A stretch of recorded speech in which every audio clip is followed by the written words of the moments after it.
Hello everyone, welcome to Target IAS. I am Chandan Sharma and I have secured All India Rank 3 in Engineering Services Examination 2019.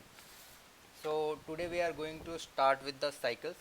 But before cycle, let's see what happens in the engine. Okay.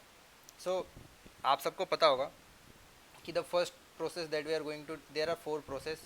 ठीक है. So the first process that we are going to talk about the suction. So initially the piston is a TDC. Okay, like you have seen the holy पिचकारी. Okay, कि हम उसमें water कैसे भरते हैं. Syringe is a example. So initially the piston is at TDC, top dead center, and this is the valve. Okay, so as it goes down, the P, initially the P cylinder is equal to P atmosphere. Okay, as it goes down, the volume increases and pressure decreases. When pressure is less than P atmosphere, so a vacuum is created here, right? A vacuum is created here when P cylinder is less than P atmosphere. So it will try to get the air or suck the air. So that process is known as suction. Okay, so suction stroke. Okay, so at the end of the suction stroke, the piston will travel from TDC to BDC. Okay, means it will travel, one stroke is completed, and after that this cylinder cavity gets filled with the air, or if it is a spark plug engine, then it is a mixture, air fuel mixture, right? Air fuel mixture. Okay, now again the piston will start from BDC to TDC. It will move from BDC to TDC. So it will move up to TDC. At that point of time, the P cylinder pressure inside the cylinder is greater than P atmosphere, because now mass gets induced, so pressure increase हो जाएगा. Due to increase in pressure, the temperature of cylinder inside the cylinder is gets also increase up get also increase, and it is greater than the atmospheric temperature. So this process is known as compression stroke. So after suction stroke, we have a compression stroke. Okay, now when after compression stroke, the spark plug that we have, it will ignite. Okay, so it is an heat addition process. So heat get added here, and it is a air fuel mixture, right? Air fuel mixture. So if here the temperature that is increased is greater than, if T cylinder is greater than T self ignition of fuel, तो हमें spark की ज़रूरत ही नहीं थी. But as T cylinder is less than T self ignition in case of spark plug engine, so we have to introduce spark plug, जो कि और एक्स्ट्रा हीट प्रोवाइड करता है. ड्यू टू दैट जो स्पार्क प्लग इस type का, जो इसके यहाँ पर मॉलिक्यूल हैं, ये बर्न हो जाते हैं, and then it will burn other material also. Okay, so उस टाइम पे क्या हो जाता है कि टी सिलेंडर टी एटमॉस्फेयर से काफ़ी ज़्यादा बढ़ जाता है. ओके, क्योंकि बर्निंग से के साथ एनर्जी आ रही है, एनर्जी के साथ प्रेशर इंक्रीज होगा, टेम्परेचर इंक्रीज हो रहा है, तो प्रेशर इंक्रीज होगा, and P cylinder also increases. And उसके बाद ये मूव करता है downward, right? It will move downward up to again B D C. Okay, जब वो बी डी सी में मूव होता है तो इस स्ट्रोक को कहते हैं हम power stroke. Okay, power stroke gets completed. At the end of the power stroke, P cylinder is still greater than P atmosphere. ठीक है, यहाँ पर जनरली 5 to 6 बार के आसपास, 5 to 6 बार के आसपास स्टिल प्रेशर रहता है, and 5 to 6 bar is much greater than 1 bar, right? So when you open the valve, a large amount of exhaust gas gets out through the this exhaust valve. Okay, so इसको हम इसको हम कहते हैं exhaust. ठीक है, and ये constant volume पे होता है, because large amount of gas gets get out of the cylinder. So this is example of heat rejection at constant volume. But still there are remaining exhaust gas, right? Because बाहर का atmosphere 1 बार है, अंदर का atmosphere initially 6 बार था. when large amount of gas get out of this cavity, so the pressure gets increases and it will stop to 1 bar, but still there are exhaust gas and we have to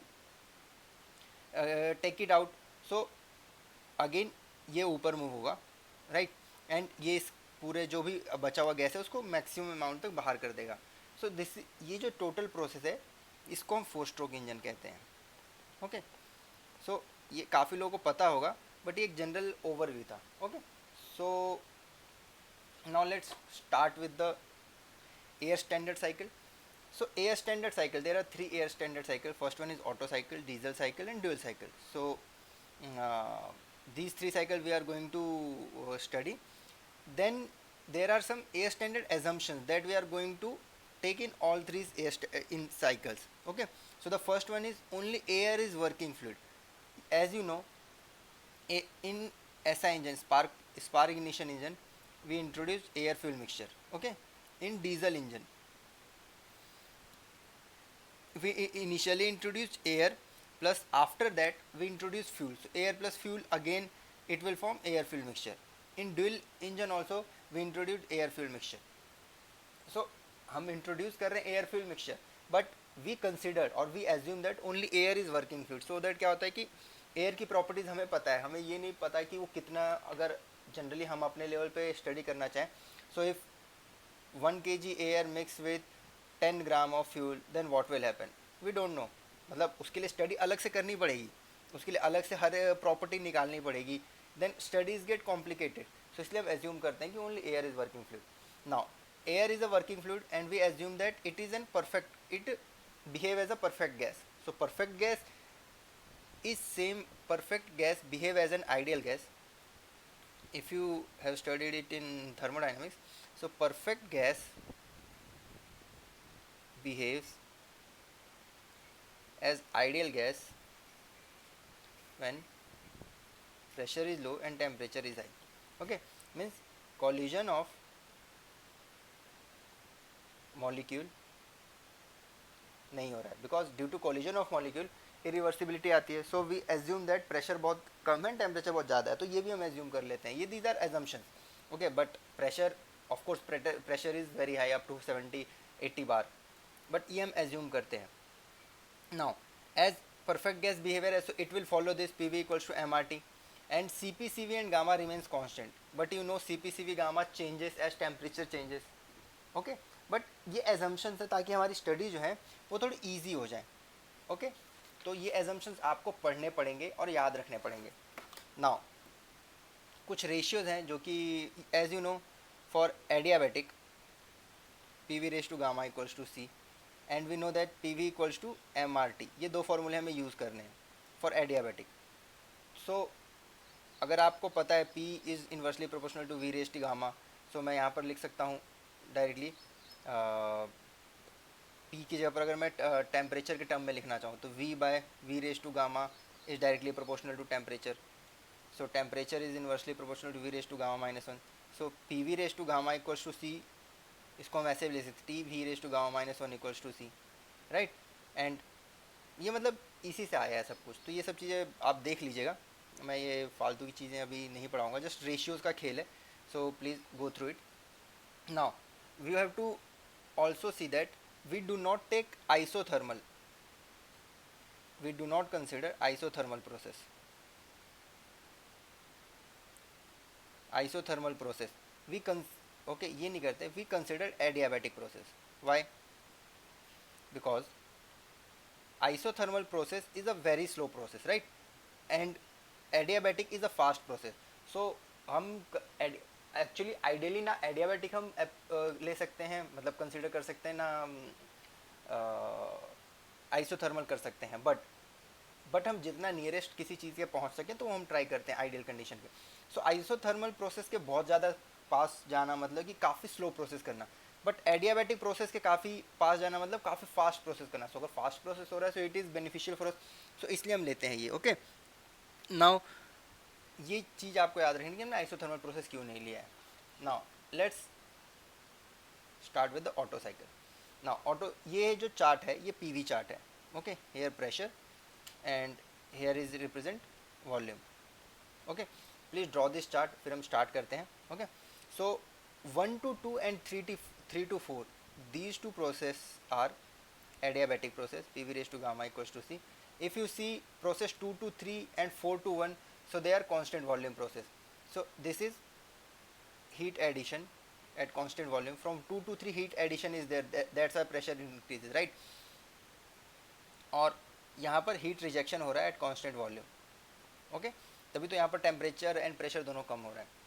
now 1 and 4 volume are same, so V1 is equals to V4 and it is this part is stroke, right. stroke है तो इसको हम volume of stroke भी बोलते हैं, जो जितना volume में कवर कर रहा है उसको volume of stroke. And this is clearance volume.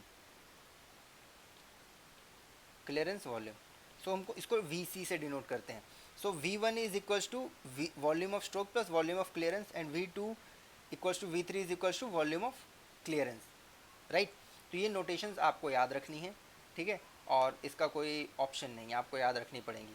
Now the maximum pressure will be this, right, and maximum temperature will also come at 3, क्योंकि यहाँ पर हीट एडिशन जब तक हो रहा है उसके जो लास्ट पॉइंट है वहीं पर मैक्सिमम चीज़ आएंगी.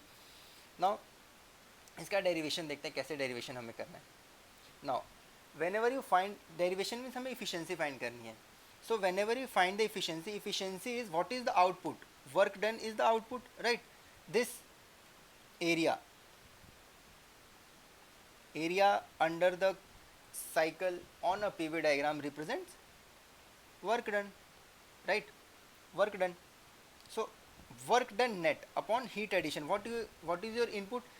Our input is heat addition, this is not our input, our input is heat addition, so this is our input. So heat addition and constant volume upon work done net. So work done net we can write it as कि heat addition and constant volume minus heat rejection and constant volume. But यहाँ पर हम consider कर रहे हैं कि जो adiabatic process है 1 to through process 1 to 2 and 3 to 4 are reversible adiabatic. Okay, so ये कंसिडर कर रहे हैं. इट मीन्स कि प्रोसेस 1 to 2 and 3 to 4 जो हीट ट्रांसफ़र हो रहा है वो ज़ीरो है, वो इक्वल्स टू ज़ीरो है, अप्रॉक्सीमेटली ज़ीरो नहीं, ज़ीरो है. तभी आप ये लिख सकते हैं ना कि हीट जो एडिशन हो रहा है वो सिर्फ 2 प्रोसेस में हो रहा है. सो उनका जो डिफरेंस है वही वर्क डन के इक्वल होगा. अगर साइकिल में हम क्या लिखते हैं, heat addition is equals to work done, right. तो ये तो आपको पता ही होगा, फर्स्ट लॉ से आता है, थर्मोडाइनमिक्स के फर्स्ट लॉ से. सो यहाँ पर आपको थर्मोडाइनमिक्स का ही यूज़ है. Now we can write it as heat addition in constant volume, heat addition in constant volume here, and this part will get cancelled. So we will get 1 minus heat rejection is constant volume upon heat addition in constant volume. Now heat addition and heat rejection को हम enthalpy के term में लिख सकते हैं. सो enthalpy हम कैसे लिखते हैं, m cv dt at constant volume. सो यहाँ पर हम m नहीं लेंगे, हम पर kg मास लेते हैं. सो cv dt एंड इसका इंटीग्रेशन मैं कर दूंगा 1 to 4. सो ये 1 to 4 प्रोसेस के लिए होगा, इंटीग्रेशन 2 to 3 cv dt. सो ये 2 to 3 प्रोसेस के लिए हो जाएगा. ओके, सो इसको हमने इस टाइप से लिख दिया है यहाँ पर, efficiency equals to. So this is our general, still we are, this is the general equation. Now कभी कभी अगर आपको ऐसा दे दिया CV is a sum function of a x ray t raised to 1.2 मान लीजिए. Okay, so this is CV1. अगर ऐसा बोल दिया CV1 CV2, CV1 equals to the CV2 equals to B T raise to 2.3. So and you have to find the efficiency and 1 and 4 की condition दे दिया, temperature this. सो आपको ये इसका CV1 का इस पार्ट का इंटीग्रेशन अलग से करना पड़ेगा, इस पार्ट का इंटीग्रेशन अलग से करना पड़ेगा, right. And then you will find the equation for the efficiency, then put the condition that is given in the question. इस टाइप के क्वेश्चन मेंस में आ सकते हैं, आज तक पूछे नहीं गए पर काफ़ी आसानी से आ सकते हैं, क्योंकि ये these type of question are quite lengthy, तो उसमें टाइम लगता है करने में. ओके, बट यहाँ पर हमें ये सब चीज़ें कंसीडर नहीं करनी है, right. Just wait, here we have consider that CV तो कांस्टेंट ही हमारा. Okay, so we assume now, हमने जो एयर स्टैंडर्ड एफिशिएंसी पढ़ी थी, एयर स्टैंडर्ड साइकिल के assumptions, so we assume air standard cycle. So air standard cycle means air standard की जो एजम्पशंस हैं, एजम्पशंस वो फर्स्ट आपको याद रखनी चाहिए. Only air is a working fluid, then perfect gas की तरह एक्ट कर रहा है. Third one, it will follow this, and fourth one, CP CV gamma are constant, right. So CV is constant, so मैं डायरेक्टली CV को बाहर निकाल सकता हूँ और कट कर सकता हूँ. So from integration of 1 to 4 dt को मैं क्या लिखता हूँ, T4 minus T1 एंड नीचे T3 minus T2, simple. Now यहाँ से हमारे पास कैसे आएगा, either you can find T2 T3 T4 in terms of T1, और दूसरे तरीके से कर सकते हैं. पर उसके पहले आइए एक थोड़े से कंसेप्ट देख लेते हैं. What is compression ratio. Compression ratio जो हमारी ये साइकिल है 1 2 3 and 4, compression ratio is ratio of this V1 upon V2, right. This is the maximum, this is the maximum volume, right, and this is the minimum volume. So compression ratio यही होगा ना, maximum by minimum, so it is always greater than 1, right? So compression ratio को V1 by V2 लिख सकता हूँ, V1 को हम लिख सकते हैं VS, suction stroke suction volume upon compression volume. So this will be 1 plus 1 by VC by VS. So ratio VC by VS is also known as clearance ratio. Clearance ratio, please remember this. कई बार आपको clearance ratio दे दिया जाएगा, so using that you have to find the compression ratio. So ये मैं इसलिए बता रहा हूँ क्योंकि ये छोटी छोटी चीज़ें क्वेश्चन में डायरेक्ट आपको ऐसे नहीं दिया रहेगा कि ये है, आप डायरेक्ट फॉर्मूला पुट कीजिए एंड फाइंड कीजिए. You have to find if clearance ratio is given, you have to find the compression ratio. So हम इस तरीके से फाइंड करते हैं. मान लीजिए क्लियरेंस रेशियो 0.01 है और 0.01 तो नहीं रहेगा, 0.1 है. So this will become 1/0.1 is equals to 11. So your compression ratio will be 11. Now तो ये फॉर्मूला आप याद रखिएगा और याद भी रखने की जरूरत नहीं है. You have to just remember this. Okay, what is compression ratio and what is clearance ratio. Now for process 1 to 2, process 1 to 2, 1 to 2 क्या है, 1 से 2, this is adiabatic. PV raise to gamma equals to C. So we know that PV raise to gamma equals to C, P is inversely proportional to V raise to gamma. So T is inversely proportional to V raise to gamma -1, right. हमने अभी ऊपर देखा था. सो T2 by T1 को मैं लिख सकता हूँ V1 by V2 raise to gamma -1 and V1 by V2 is equals to your compression ratio. So R की वैल्यू उसकी जगह पर मैं डायरेक्ट R लिख सकता हूँ, right. So T2 by T1 we can write from for process 1 to 2, T2 by T1 is equals to R raise to gamma -1 and R क्या है हमारा V1 by V2. Similarly for T3 raise to T4 this is also RE means expansion का मैं बोल रहा हूँ. Expansion के लिए RE raise to gamma -1, but RE क्या होगा यहाँ पर V4 by V3 and we know that V1 is equals to V4 and V2 is equals to V3 means R V1 is equals to V4 and V2 equals to V3 means R जो दोनों है expansion sorry during compression जो ratio है volume का और जो during expansion है ratio, दोनों सेम है. तो इसकी जगह पर हम ये भी लिख सकते हैं at this place we can write ratio of temperature T2 by T1 is equals to ratio of temperature T3 by T4, right. This is T3 by T4. So इसको मैं रीअरेंज करेंगे तो T2 by T3 is equal to T4 by T1. Now यहाँ पर T1 by T4 है, right. T2 by T3 is equal to T1 by T4. Now our Otto cycle efficiency is 1 minus T4 minus T1 by T3 minus T2. Taking T4 and T3 common, it will become 1 minus T1 by T4, 1 minus T2 by T3. As T2 by T3 is equals to T1 by T4, so these two get cancel. अभी आपको ये सब कुछ mathematical लग रहा होगा, but ये चीज़ आपको करनी पड़ेगी. एग्जाम में इसका डेरिवेशन आता है अगर आप मेंस देंगे तो. So now your derivation will become 1 minus T4 by T3 and 1 minus T4 by T3 अभी हमने लिखा था 1 minus 1 by R raised to gamma -1. So this is our final efficiency. इसका यूज़ करके आपको एफिशिएंसी फाइंड करना है. So to find the efficiency you have to find know the R and gamma की वैल्यू. गामा की value अगर कुछ नहीं दिया तो 1.4 ले लेना फॉर A. ओके, नाउ एक बार क्वेश्चन पूछा गया था in interview, ISRO interview. Okay, you have to draw Otto cycle on PT. जो हमने बनाया था वो PV पे बनाया था. So let's draw first PV 1 2 3 and 4.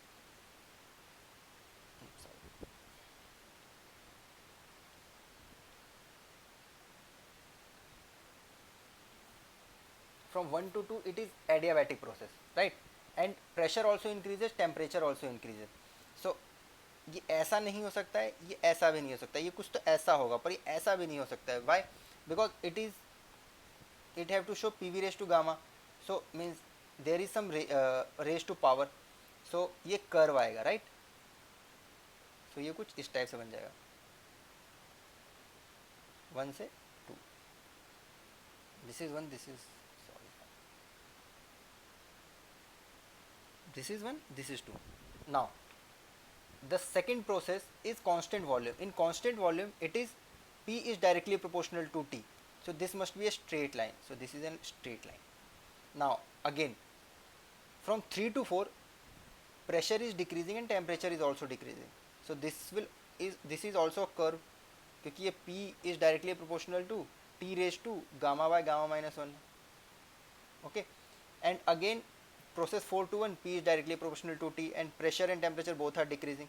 So this is in straight line, right? And this is a cycle.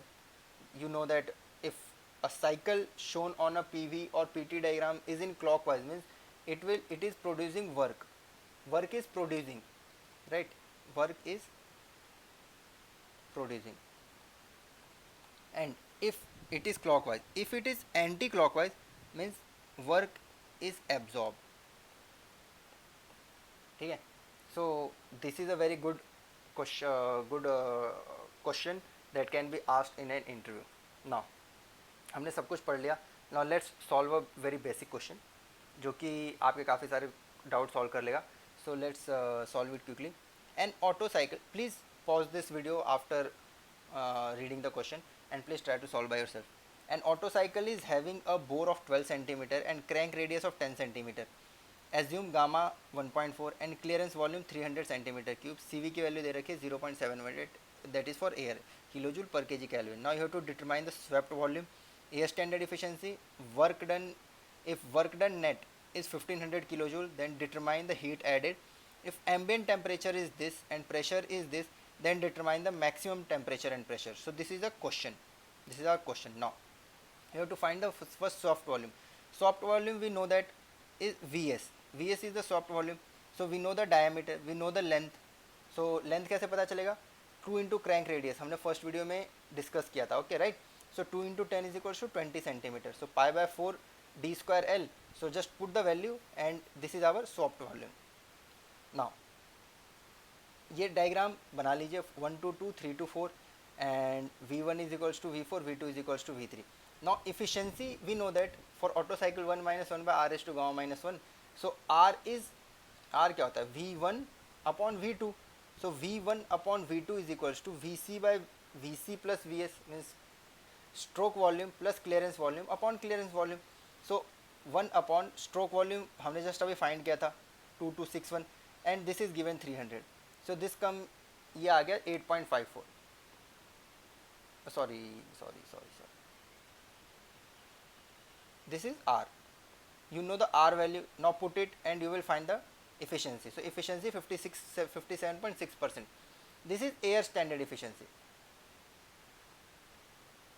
So the actual efficiency that a petrol engine will get based on this cycle will be less than 57.6%, right? मतलब condition same होनी चाहिए that its compression ratio is 8.54 and clearance volume is 300 centimeter cube. जो stroke volume है वो इतना होना चाहिए at that point of, क्योंकि यहाँ पर losses काफ़ी ज़्यादा होते हैं, friction comes into picture, फिर heat जो addition है वो heat बाहर भी जा रहा है through fins. तो वो सब चीज़ लेकर वो जो efficiency होती है जनरली 25 to 30% और max to max 33% के आसपास आ जाती है. ओके तो ये एक एयर स्टैंडर्ड इफिशिएंसी, ये आपकी एक्चुअल इफिशिएंसी नहीं है. Now the third you have to find is heat addition. So हमने जब स्टार्टिंग की थी, सो इफिशिएंसी को हमने डिफाइन कैसे किया था? Efficiency is equals to what is the output upon what is the input. Output is net work done upon input is heat addition and constant volume. So for Otto cycle, so work done net is 1500. This is your efficiency that we have find in the second part, and heat addition you can find. So heat addition is 2604.17 to generate this much 1500 kilojoule per kg amount of work done. Okay, now you have to find the maximum pressure and maximum temperature. So in this cycle 1 2 3 4, maximum temperature and maximum pressure is occurs at 0.3. So we have to find T3 and T4. Now T1 is given, this is T1 is atmospheric condition.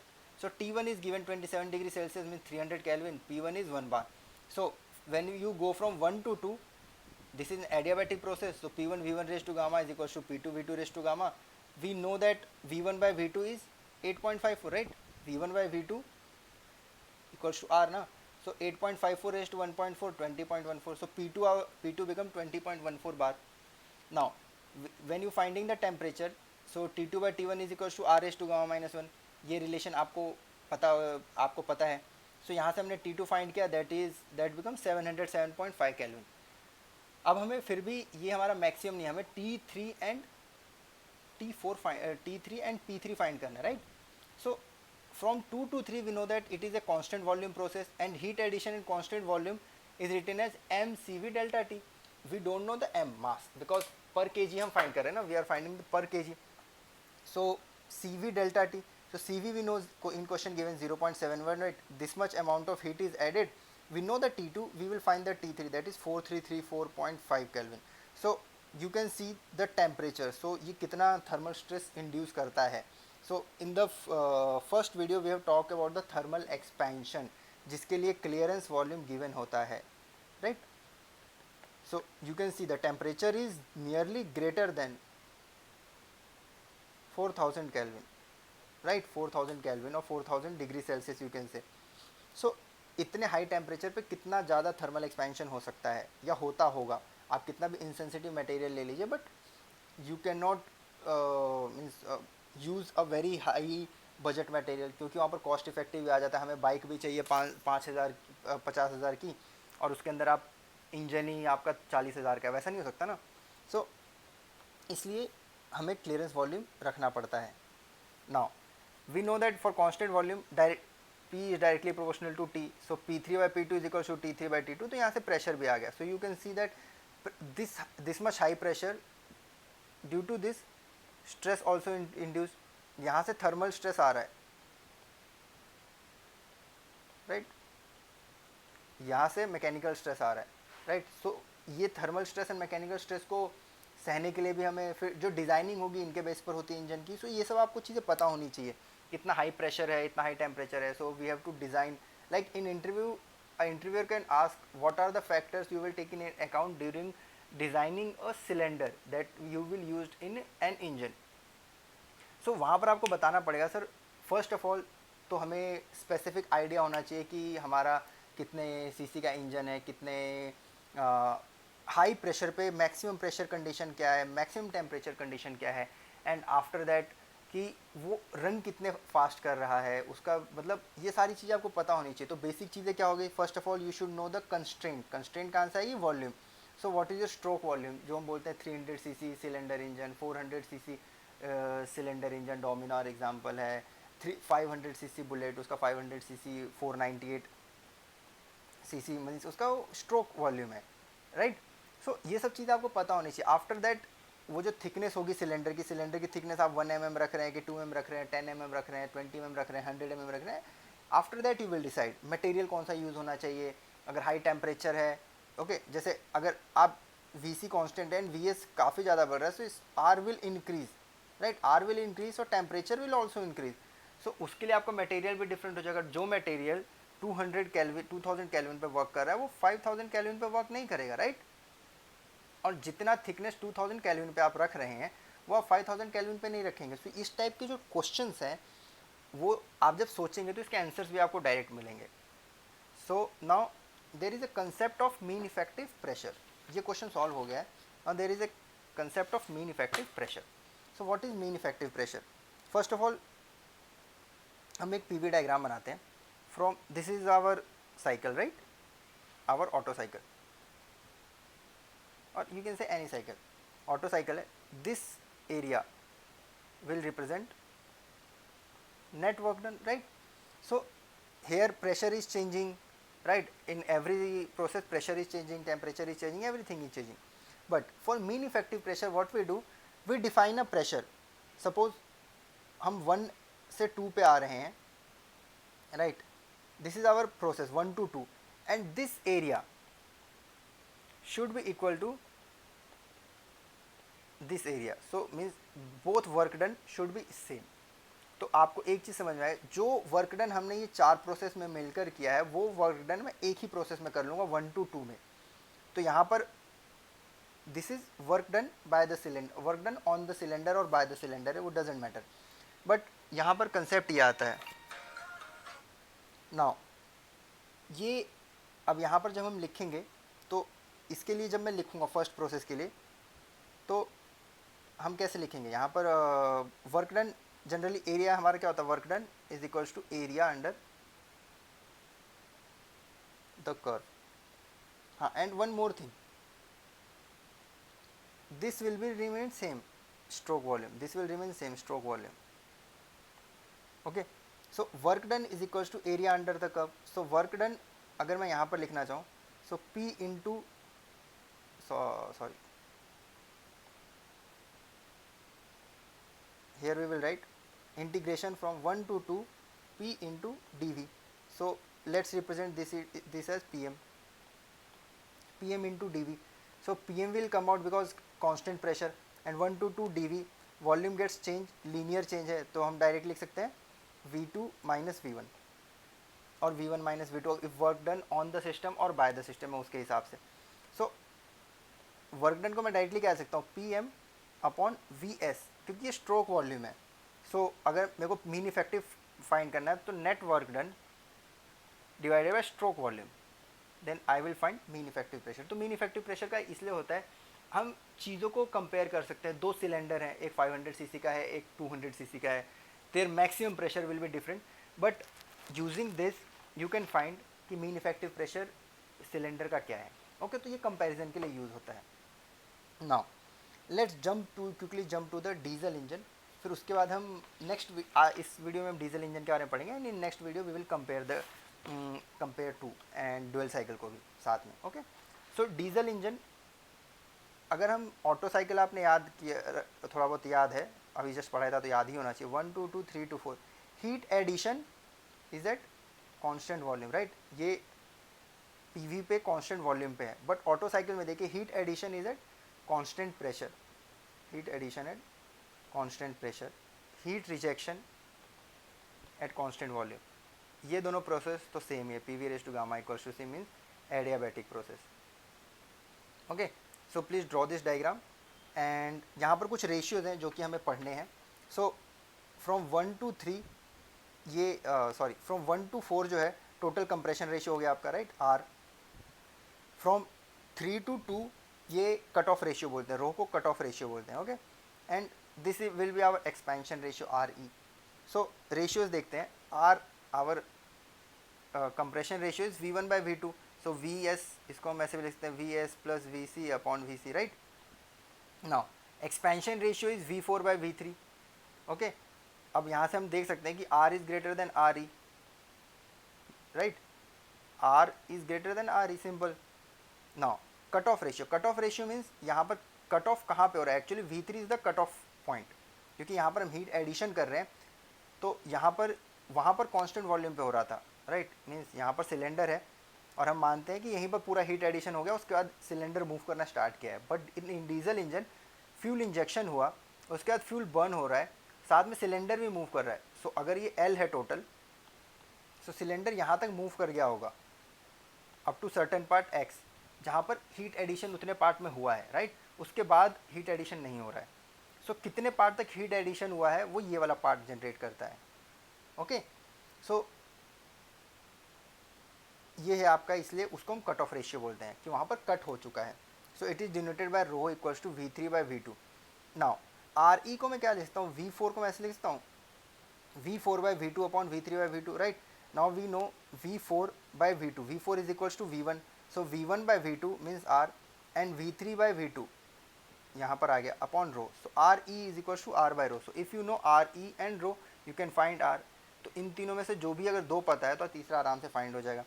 Now ये ratio के बारे में हो गया. Now efficiency वैसे ही define हो कि work done upon कितना वर्क डन हुआ है, net upon heat addition at constant pressure. उसमें कांस्टेंट वॉल्यूम में था, तो ये भी एक डिफरेंस है जो आपको पता होना चाहिए. यहाँ पर heat addition and constant pressure है. नाउ वर्क डन को हम ऐसे डायरेक्टली लिख सकते हैं कि net work done is heat addition and constant pressure minus heat rejection as constant volume upon heat addition and constant pressure. So ये दोनों पार्ट तो कट हो जाएगा, तो ये वाला आ जाएगा heat rejection and constant volume and upon heat addition and constant pressure. Now both are enthalpies, enthalpy के टर्म में हम डिनोट कर सकते हैं, बट यहाँ पर जो स्पेसिफिक हीट है वो डिफरेंट हो जाएगा. एक में CP आ जाएगा, एक में CV means specific heat at constant pressure and specific heat at constant volume. So हमारा जो जनरल इक्वेशन है वो ये बन जाएगा. This is our general equation, right. Now ये इक्वेशन तो हमने उसमें भी बनाई थी, वहाँ पर बस ये डिफरेंस था कि वहाँ पर ऊपर दोनों कांस्टेंट वॉल्यूम पे हो रहा था, सो कट हो गया. Now we assume that air standard cycle, so air act as an perfect gas, Cp Cv gamma are constant.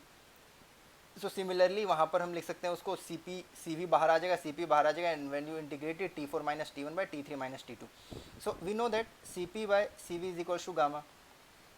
Okay, so इसको हमने गामा लिख दिया. Now T4 minus T1 by T3 minus T2, ये आपका equation बन गया. अब इस इक्वेशन में क्या करेंगे, to simplify this we have to find T2, T3 and T4 in terms of T1. Okay, so from process 1 to 2, reversible adiabatic, so T2 by T1 can be written as R raised to gamma minus 1, where R is equals to V1 by V2, right? So T2 by T1 is equals to R raised to gamma minus 1. From process 2 to 3, it is a constant pressure process. So constant pressure में T is directly proportional to V. So T3 by T2 is equals to V3 by V2. V3 by V2 is rho. So T3 आ जाएगा, T3 is equals to rho T2, and in place of T2 I will write this part.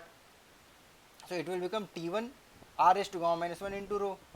From process 4 to 3, it is an adiabatic process again. So PV raised to gamma equals to C is valid.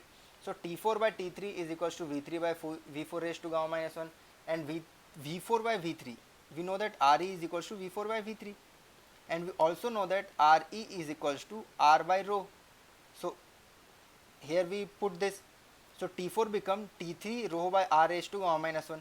Now यहाँ पर आपने T3 की value find की थी, वो आप यहाँ पे पुट कर दीजिए, तो सिंप्लीफाई को ये हो जाएगा बस. अब जो ये चीज़ मैंने आपको बताई, जल्दी जल्दी इसलिए बताई क्योंकि डिफ़िकल्ट चीज़ नहीं है. आपको लग रहा होगा जिसने फर्स्ट टाइम पढ़ा होगा उसको difficult, but when you will solve it और डिराइव इट 1 और 2 टाइम, ये काफ़ी ईजी हो जाता है. इसमें कुछ याद करने की चीज़ ही नहीं है. Okay, just you have to remember P V raise to gamma equals to C and P V equals to M R T. ये 2 इक्वेशन याद है, ग्राफ पता है, आप इजिली डिराइव कर लेंगे. Now our diesel engine efficiency हमने जो यहाँ पर लिखा था is 1 minus T4 minus T1 upon gamma T3 minus T2. So just यहाँ पर अभी हमें रिप्लेस करना है, तो 1 माइनस T4 माइनस T1, जब इसको रिप्लेस करेंगे तो आएगा T4 माइनस T1 की जगह पर देखते हैं क्या है, T1 rho raise to gamma minus T1 upon gamma. अब T3 की वैल्यू क्या है, T3 की value T1 rho R raise to gamma minus 1 minus T2 की जगह पर क्या है, T1 R raise to gamma minus 1, right. T1 R raise to gamma minus 1. Now let's see what we can cancel. T1 is get cancelled, right. Now 1 minus ऊपर क्या बच गया, R raise to gamma minus 1 upon gamma is outside, R raise to gamma minus 1 is outside, and rho minus 1. So I can write it as 1 minus 1 upon R की power gamma minus 1 upon rho raise to gamma minus 1 upon gamma rho minus 1. So this is your efficiency, diesel efficiency. Now if you closely see, इसमें जो ये वाला part है, this is Otto cycle part, right, and this one is additional part. So इसको हम ऐसे भी remember कर सकते हैं. तो ये चीज़ें याद रखने के लिए मैंने इसको ऐसे याद रखा था. When we will learn about the dual cycle, तो उसमें और कुछ ऐड हो जाएगा. ओके, सो अगर आपको इसको ऑटो साइकिल बनाना है, इस जो ये वाला पार्ट है इसको जस्ट मिस आउट कर दीजिए एंड ये ऑटो साइकिल बन जाएगा.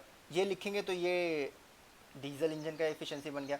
सो ये आपको याद रखना पड़ेगा क्योंकि काफ़ी बार क्वेश्चंस डायरेक्ट पूछे गए हैं हर एक एग्ज़ाम में, और गेट में तो पूछा जा सकता है आराम से, because you have calculator. Engineering services पूछने के चांसेस कम है क्योंकि वहाँ पर कैलकुलेटर यूज़ नहीं है. नाउ हमने कट ऑफ रेशियो के बारे में पढ़ा था.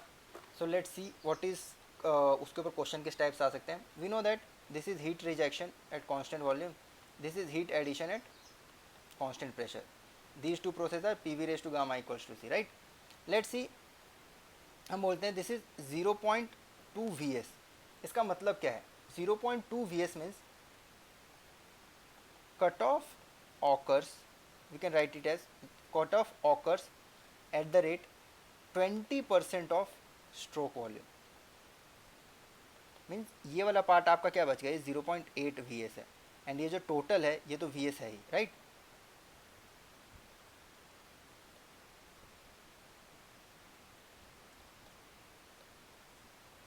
ये जो टोटल है ये तो VS है ही, राइट. सो 20% में आपका फ्यूल, आपका हीट एडिशन हुआ है, so we say that cut off occurs at 20% of stroke volume. Now मैं V3 को क्या लिख सकता हूँ, V3 can be written as 0.2 Vs, right, plus ये वाला पार्ट मत भूल जाना Vc, so plus Vc. So ये वाला पार्ट जनरली लोग भूल जाते हैं, ओके, क्योंकि टोटल ये तो हमारा Vc हो ही गया, पर जो नीचे का है टोटल Vs, इसमें वो 20% तक आए. This is 20%, 0.2 Vs.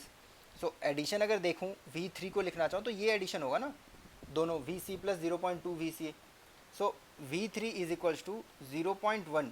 Vs को मैं लिख सकता हूँ V1 minus V2, right, plus Vc को लिख सकते हैं V2. नाउ इसको अगर हम लिखना चाहें V3 minus V2 is equals to 0.1 V1 minus V2. Now just divided by V2, V3 by V2 minus 1 equals to 0.1 V1 by V2 minus 1. Now V3 by V2 we know rho minus 1 equals to 0.2. 0.2 V1 by V2 is our compression ratio minus 1. So इसको अगर generalise form में लिखना है, so we can write it as rho minus 1 is equals to 0.2. Sorry, 0.2 is percentage, right? So percentage change होता रहेगा तो P percentage into R minus 1. सो ये यहाँ पर लिख सकते हैं कि परसेंटेज P की जगह बोल दिया at 15%, so 0.15 and R is given, so you can find rho. और इफ़िशेंसी फाइंड करने के लिए आपको रो, R, गामा पता होना चाहिए. सो ये हो गया जनरल डीजल इंजन, ठीक है. नाउ होता ये है कि ये तो न्यूमेरिकल आ गए, बट कई बार थ्योरेटिकल क्वेश्चंस पूछे जाते हैं और काफ़ी ज़्यादा पूछे जाते हैं, ओके. सो लेट्स सी कि इसमें थ्योरेटिकल क्वेश्चन पूछे क्या जा सकते हैं. सो इसमें इंजेक्टर यूज़ होता है, राइट. यहाँ पर जो सक्शन स्ट्रोक है, यहाँ पर जो सक्शन स्ट्रोक होता है डीजल इंजन में, only air enters and due to high compression ratio pressure and temperature are very high. इसमें जो प्रेशर टेम्परेचर इंड्यूस होता है वो डीजल इंजन से भी ज़्यादा होता है. And after that fuel is injected through injector. आपने देखा होगा डीजल इंजन में जो पेट्रोल इंजन में हम एयर फ्यूल मिक्सचर एंटर होता है डायरेक्टली स्टार्ट में, पर डीजल इंजन में स्टार्ट में एयर होता है, बाद में फ्यूल आता है. सो वहाँ से इंजेक्टर आता है एंड देन फ्यूल बर्न्स. यहाँ पर आपको स्पार्क इंजन की स्पार्क की ज़रूरत नहीं होती है, क्योंकि जो टेम्परेचर ऑफ सिलेंडर है वो self ignition temperature of diesel engine से ज़्यादा होता है. सो इसलिए आपको ज़रूरत नहीं पड़ती. ये चीज़ें मैं आपको आगे बताऊँगा, बस अभी सुन लीजिए. नो, यहाँ पर मैं ये सब चीज़ें इसलिए बता रहा हूँ कि फ्यूल इंजेक्टर हम यूज़ कर रहे हैं यहाँ पर. So let's talk about the fuel injector. So fuel injector एक सर्कुलर पार्ट होता है. इसमें सबसे जो मेन इंपॉर्टेंट है कि रफ ओपनिंग होती है, ओके. एंड यहाँ पर कुछ चीज़ें आपको ध्यान देने लायक हैं कि जो प्रेशर होता है इस side, this is our fuel injector, right. So pressure at one side of fuel injector is 600 bar and other side is 60 bar, क्योंकि ये यहाँ पर कंप्रेशन हो रखा है, राइट. कंप्रेशन हो रखा है उसके बाद ही तो हो रहा है. सो प्रेशर यहाँ पर काफ़ी ज़्यादा होता है. सो inside the cylinder is 60 bar and outside यहाँ पर जो होता है वो 600 बार है. बट ये प्रेशर इंड्यूस कैसे हो रहा है? ये प्रेशर आप किसी पंप से इंड्यूस नहीं करें. 600 bar is a very high pressure, okay. You can not just induced it by using some pump, okay. But यहाँ पर जो इंड्यूस हो रहा है using a fuel pump, you provide some pressure and high velocity to the fuel. But एक point पर आकर यहाँ पर फ्यूल रुक जाता है, राइट. रुक जाता है और वी कैन से यहाँ से फ्यूल काफ़ी ज़्यादा आ रहा है एट हाई वेलोसिटी, और यहाँ पर ओपनिंग ही बहुत छोटी सी है, राइट. यहाँ पर ओपनिंग ही बहुत छोटी सी है. सो ड्यू टू दैट वहाँ पर वेलोसिटी काफ़ी कम हो जाती है एंड काइनेटिक एनर्जी जो होता है, kinetic energy gets change into pressure energy and this is known as stagnation point. And at stagnation point, the total kinetic energy gets changed into pressure energy, and due to that, a very high amount of pressure gets generated. So यहाँ पर ये वाला effect आता है, ठीक है. Pressure at orifice side हमें पता है कि इतना है, और जो प्रेशर इंड्यूस हो रहा है ये ऑरिफिस के कारण हो रहा है. ये एक छोटा सा ऑरिफिस है, राइट. तो ये चीज़ आपको याद रखनी है कि प्रेशर यहाँ पर इंड्यूस कैसे हो रहा है, ठीक है. इसके ऊपर क्वेश्चन नहीं पूछा जाएगा, बट हाँ ये इंटरव्यू में पूछा जाता है. सो बट यहाँ पर हम रफ ओपनिंग यूज़ कर रहे हैं. Why we are not using a very smooth opening, circular opening, why we are not using. So उसका रीज़न भी हम पढ़ेंगे. सो उसका रीज़न है कि if you see that pressure at one side is 600 bar, right, and at other side is 60 bar. So जो fuel यहाँ से आएगा, इंजेक्ट होगा inside, this is inside the cylinder, वो very high velocity, very high velocity से आएगा, right. And at this point यहाँ पर हमारा पिस्टन भी रहेगा. If a fuel comes like a jet, very high velocity and like a jet, comes like a jet and it will hit here, right, very high velocity, और एक jet के form में आएगा. So it can damage this piston, so it will damage the piston. एक reason ये हो गया, right. Second reason is कि अगर ये ऐसा ओपनिंग रहे और थोड़ा लार्ज रहे तो एटोमाइजेशन नहीं हो पाएगा. What is atomisation, will come to that. So पहले बस इतना समझ लीजिए, why we are using the rough opening, because अगर रफ ओपनिंग नहीं हो और स्मूथ ओपनिंग हो, so fuel will come with a very high velocity inside the cylinder and it will comes in a form of a jet, and a jet with a very high velocity can damage the piston very easily. So after certain period of time आपको हर बार piston change करना पड़ेगा.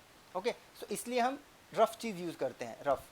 Okay, now अगर आप rough use नहीं करेंगे so atomization is not possible. So let's see कि fuel injector में होता क्या है. First, due to rough opening,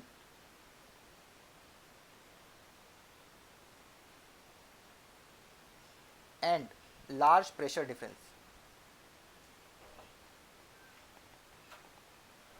atomisation हो जाता है. Atomisation takes place. Atomisation means कि स्प्लिटिंग ऑफ फ्यूल मास, जो फ्यूल मास होता है, splitting of fuel mass in smallest possible size. Smallest possible size, it doesn't mean that we have to come up to the atom size. Atomization is आप physically कितना small part में उसको divide कर सकते हैं. So that is known as atomization. Like एक बड़ा part है, एक बड़ा ड्रॉप है फ्यूल का, that is of you can से 10 mm. During 10 mm using atomization you convert it into 1 mm fuel droplets. So that is known as atomization.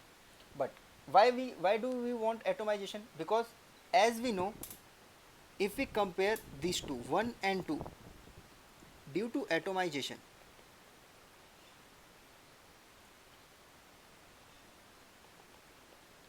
surface area of fuel mass increases, right? Increases. If surface area increases, then vaporization of fuel mass of or fuel becomes easy, or we can say fast, because we know that जितना ज़्यादा surface area रहेगा उतना ज़्यादा vaporisation easily हो सकता है, right. सो उतना easy हो जाएगा. Now due to vaporization, third part, due to vaporization, जो इनिशियली एयर था एंड बाद में फ्यूल आया, इनका एक यूनिफॉर्म मिक्सचर ईजिली बन सकता है. So air fuel mixture will form.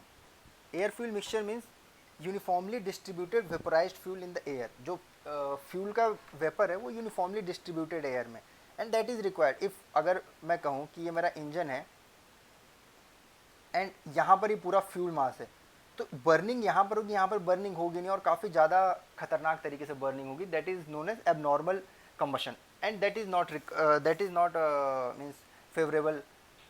सो इसलिए हम चाहते हैं कि हर जगह पर फ्यूल मास इक्वली डिस्ट्रीब्यूटेड हो. वो कैसे होगा? वेपोराइजेशन से. वेपोराइजेशन होगा तो एयर फ्यूल मिक्सचर काफ़ी अच्छे से मिक्स कर जाएंगे. सो ये जो तीन चीज़ हुई, first atomization, then vaporization, and then formation of air fuel mixture, इसके अंदर कुछ टाइम लगता है.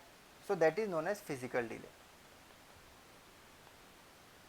सो the process by which fuel mass mixed together with air particle to create air fuel mixture is known as physical action or physical mixing, and the time required for this is known as physical delay. So process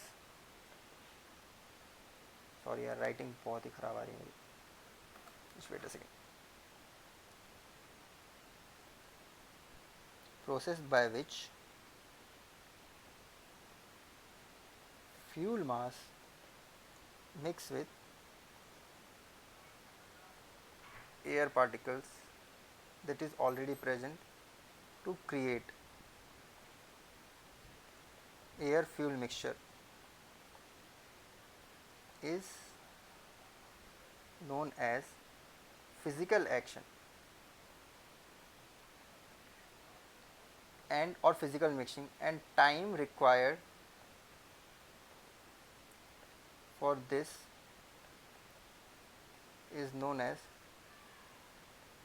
physical delay और lag. Ideally इसमें time लगना नहीं चाहिए, ideally physical delay should be zero, but practically ये हो नहीं सकता है, राइट. सो ये चीज़ हो गई. नाउ इफ वी से इसको हम एक जनरलाइज करना चाहें, so this is our injector. Okay, यहाँ से एटोमाइजेशन हो गया. तो first process atomization, then liquid vapor, liquid gets changed into vapor, so this is known as vaporization. Vaporization will lead to uniform distribution. Uniform distribution means अगर मैं देखूँ तो हर जगह पर यूनिफॉर्मली डिस्ट्रीब्यूटेड होना चाहिए. what this is, black part is our fuel and the white part is air, so this is होना चाहिए. now when at high compression, वहाँ पर जो टेम्परेचर मैंने आप बोला कि T cylinder is greater than T self ignition, right. So जो फ्यूल जो यहाँ पर होगा, जो बर्निंग अपने आप स्टार्ट हो जाएगी, राइट. तो यहाँ पर टी सेल्फ इग्निशन हो जाएगा, तो उसके बारे में हम पढ़ेंगे बाद में. सो आपको बस ये मैंने इसलिए समझाया कि फर्स्ट यहाँ पर इंजेक्टर क्या है, इंजेक्टर के ऊपर क्वेश्चन आ सकते हैं. Okay, how the high pressure gets generated and what type of injector we are using. so rough opening, जिसका रफ ओपनिंग का जनरली जो डायमीटर होता है 0.5 mm के आसपास होता है. ओके, इसके ऊपर न्यूमेरिकल भी आते हैं मेंस में. सो वहाँ पर आपके कंसेप्ट थोड़े क्लियर हो जाएंगे, वो हम डिस्कस नहीं करेंगे किस टाइप के न्यूमेरिकल हैं, बिकॉज काफ़ी बड़े न्यूमेरिकल्स आते हैं.